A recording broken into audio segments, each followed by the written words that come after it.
भक्तों, हम आपके बीच उपस्थित हैं रविवार व्रत कथा लेके एवं उसकी विधि। रविवार व्रत कथा पढ़ने से सभी इच्छाओं की पूर्ति संभव है। जो व्यक्ति मनोयोग एवं श्रद्धा से यह व्रत करता है उसे हर सुख की प्राप्ति सहज हो जाती है। सर्व मनोकामनाओं की पूर्ति हेतु रवि का व्रत श्रेष्ठ है। इस व्रत की विधि और विधान हम आपको बताने वाले हैं। प्रातः काल स्नान आदि से निवृत्त हो स्वच्छ वस्त्र धारण करें, शांत चित्त होकर परमात्मा का स्मरण करें। भोजन एक समय से अधिक नहीं करना चाहिए।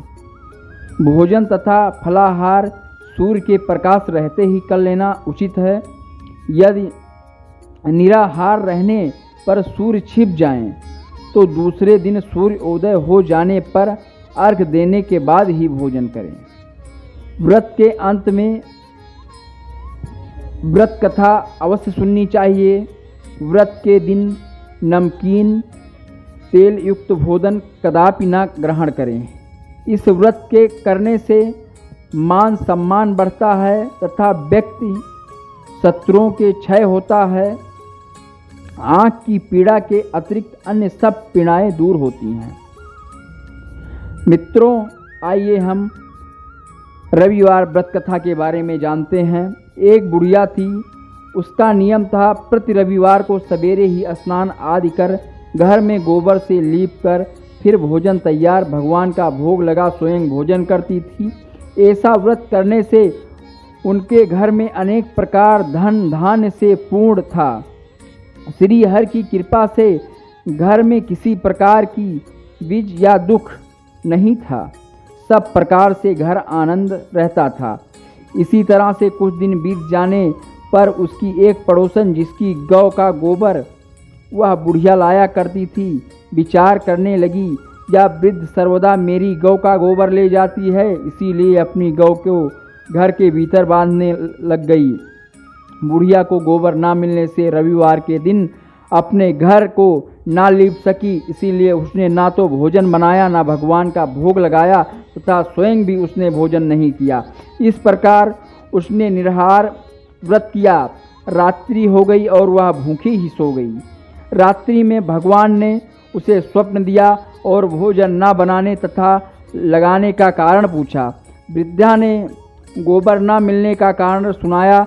तब भगवान ने कहा, माता, हम तुमको ऐसी गौ देते हैं जिससे सभी इच्छाएं पूर्ण होती हैं, क्योंकि तुम हमेशा रविवार को गौ के गोबर से लीप कर भोजन बनाकर मेरा भोग लगाकर खुद भोजन करती थी।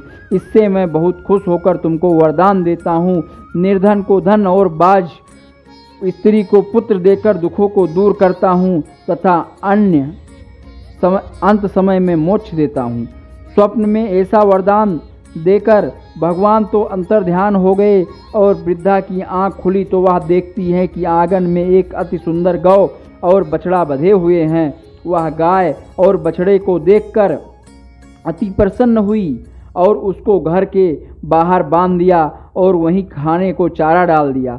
जब उसकी पड़ोसन बुढ़िया ने घर के बाहर एक अति सुंदर गौ और बछड़े को देखा तो द्वेष के कारण उसका हृदय जल उठा और उसने देखा कि गाय के सोने के गोबर किए हैं, तो वह उस गाय का गोबर ले गई और अपनी गाय का गोबर उसकी जगह रख गई। वह नित्य प्रतिदिन ऐसा ही करती रही और सीधी सीधी बुढ़िया को इसकी खबर पड़ोसन के कर्म में बुढ़िया ठगी जा रही है। तो ईश्वर ने संध्या के समय अपनी माया से बड़े जोर से आंधी चला दी। बुढ़िया ने अंधेरे के भय से अपनी गौ को भीतर बांध लिया। प्रातःकाल जब वृद्धा ने देखा कि गौ ने सोने का गोबर दिया तो वह उस आश्चर्यचकित हो गई और वह प्रतिदिन गऊ को घर में बांधने लगी।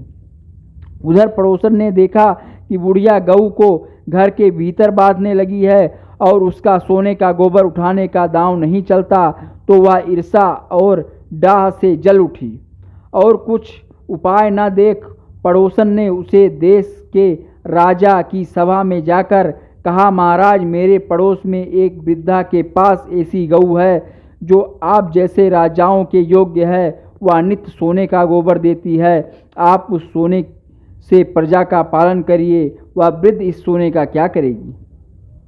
राजा ने यह बात सुन अपने दूतों को वृद्धा के घर से गऊ लाने की आज्ञा दी। वृद्धा प्रातः ईश्वर का भोग लगा भोजन ग्रहण करने जा रही थी कि राजा के कर्मचारी गऊ खोल कर ले गए।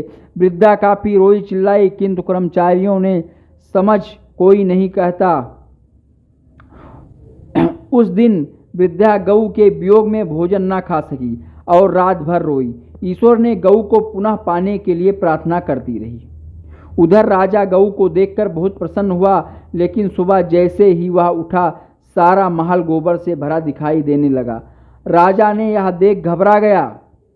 भगवान ने रात्रि में राजा को स्वप्न में कहा, हे राजा, गाय वृद्धा को लौटाने में ही तेरा भला है। उसके रवि के व्रत